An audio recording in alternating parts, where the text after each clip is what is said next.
Hello, boys and girls. This is my friend Dick Wamser, and he can help us learn a lot about dogs, seeing eye guide dogs, because he's had a few.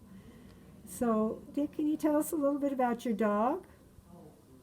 Okay, hello everybody. This dog here is named Oboe, like the instrument, O-B-O-E, and he'll be 7 years old in May 29th. I've had him since 2015, probably before you guys were even born, huh? Almost. And he's my ninth dog. I've had quite a few, but they're all different, just like each of you are different. Yet you all go to school and you all have to brush your teeth and comb your hair and all that good junk. So it comes out the same way, but the way you do it is different. He's going to show off here now, aren't you? Mm-hmm. He has his harness on, which you probably can't see, but if he didn't have it on, he'd be on his back for a belly rub, so he likes to get his attention in. And anyway, this is the second best dog I've ever had out of the 9, because he's still learning and still growing. And I remember when I had 2 dogs ago, if I can make that silly sentence, I used to go to the library in your school, and Heidi had a group of people who were raising puppies as guide dogs. They would come and have the kids read to the dogs once a month. But the club doesn't exist anymore, so we can't do that. But maybe we can work out something that could bring Oboe, and you could have him, you read to him one of these days. But Oh. well, he's a pretty little guy. He's very eager to work. He likes to work. He doesn't lay around doing nothing. And he came from Colorado, actually. His lady that raised him as a puppy lived in Colorado. So he grew up with a lot of snow and cold weather and wind and stuff like that. But he doesn't get any around here. So what he had back there is going to do him the rest of his life. She wants him back when he retires, but he's going to go to Arizona. They don't live in Colorado anymore. So I guess his lifetime of snow is over. But they keep the dogs as puppies, and they take them in the car, and they take them for a walk, and they take them into a store, they have a dentist appointment, they take them to the dentist's office, all those weird noises doesn't scare them. They take them around heavy machinery, they take them into parking lots, and when we were training the puppies at the club I mentioned, it was not in existence anywhere. We had the fire department come and blow the siren in the fire truck and run by in the fire truck and run a motorcycle in the parking lot.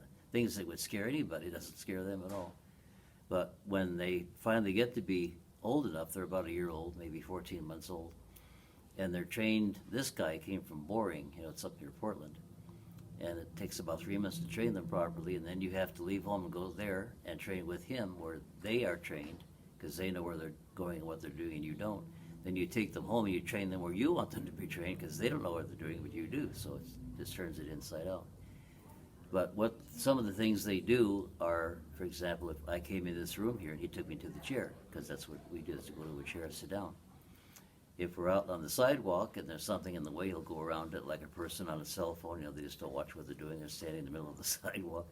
Or there's like in many cases in the trash day, the trash cans are in the middle of the sidewalk. He shows you what he's going around first and goes around the trash can or around the parked car. Sometimes you have a pickup truck with a piece of lumber sticking out of the back, and that's kind of in the way of the sidewalk. He doesn't have to worry about snow, but they do that if you have snow in the area. If you go to the store, they know exactly where to go. They go into the parking lot, they go through the parking lot right to the door and inside the store, and he likes that. He loves to shop. I told him he should have his own credit card. We haven't got that far. And when we were home, we'd take the harness off. He just likes to play like any other dog would. We play fetch, we play tug of war, we just kind of wrestle around. And I make growling noises at him, which he likes. And he doesn't growl back too often, but once in a while he does. And I have a play voice I use with him all the time if I can do it. Anyway, hi, how you doing today? Are you a good boy? Oh, that's fun. And he thinks that's a good way to play. That's when we start playing. I'm surprised he didn't jump up. And when he's working, he works maybe half an hour a day or so. And then we have another dog at home, and they get along fine together. When he's not working, he's just a dog. We play and have a good time, and we just do whatever he'd like to do. Sometimes he just likes belly rubs or just have his ears rubbed or something. And he'll let you know. If he wants to be by himself, he crawls in the corner and hides. And if he doesn't, he comes out and we play. Instead of the main street, we're crossing a side street like this, and the car pushed us out of the main street. And he was very upset about that. He didn't get hurt, but he didn't want to go that way for quite a while. So we had to have real quiet areas, nothing is going on, and then he was working with that. And then when he finally got over that, he'd get more and more traffic and more interruptions, and finally he's over it now. He doesn't remember it anymore. That's What else? It's interesting how he will learn even after he gets home. He has to kind of learn more things and how to begin.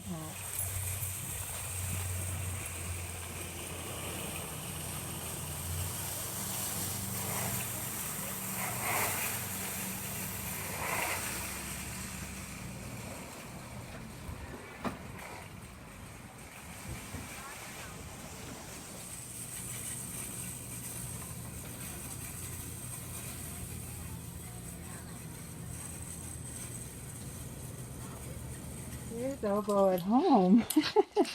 And he's very happy to be home. Hey, your phone. Where is it? Great. So where's your Betty? He's drinking water now. Ah, well, it's hot Gotta outside. have water before you play. Hi. Hi. Hi, this is Mrs. Wamser, and she and her little baby. And that's Oboe's playmate, Teddy bear. Teddy Bear. Yeah. He was thirsty. Gotta play right. You haven't got much time, okay? Oh. Come on. Say, don't rush me. Don't rush me. This is my chew toy. He says, I love playing.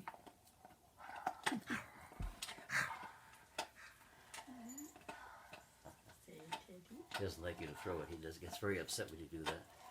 He wants to just have it and hold it and doesn't want it to go away. No. He puts his paw in your hand so you can't throw it. Right? They know. He's a Roll it pretty back. smart dog. Yeah. Yeah, let's get this over with. Easy. There you go. Come on. Oh, dear it is. More. All the way over. Oh, Here. he says, I'm busy with my palm right Force now. him and he's not gonna do You're not it. going to play that way, huh? I'm in charge. Don't tell me what to do, huh? When I don't have the harness on, I'm in charge, right? That's right. Yeah. Yep. And actually, that has to be that way because when you're working, you're in charge, and they're playing, they're in charge, and it balances out. Yes, and it gives them their free time, huh?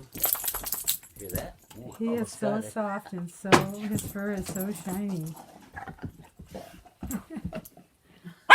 Ooh, Yeah, he says, don't forget me. someone's jealous. I'm an important little dog. He I'm thinks as he